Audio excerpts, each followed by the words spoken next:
আসসালামু আলাইকুম রহমতুল্লাহ। সম্মানিত দিনী মুসলিম ভাই বোন আমার, খ্রিস্টানরা খ্রিস্টান হয়েছে, কাফের মুশরিক হয়েছে আল্লাহ পাককে রবকে তিনজন মানার জন্য। একজন আল্লাহকে ওরা রব মানতে পারেনি, কিন্তু এই তথাকথিত সুন্নি বেরেলি মাজার পূজারী এই বক্তা বলছে যে আল্লাহ একজন না, আল্লাহ রব হচ্ছে তিনজন। নাউজুবিল্লাহি মিন জালিক। আমাদের সরকার বাহাদুরের কাছে আমরা দাবি জানাই, এই সব মাজার পূজারী ভণ্ডদেরকে যেন অতি শীঘ্রই আইনের আওতায় আনা হয়।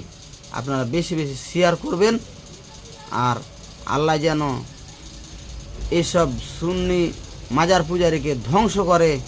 সবাই একটু ভিডিওটা শেয়ার করবেন, আর আদ-দাওয়া ইলাল্লাহ মিডিয়ার সাথে থাকবেন। আসসালামু আলাইকুম। তোমাদের রব কয়জন? একটু জবান খুলে কয়জন?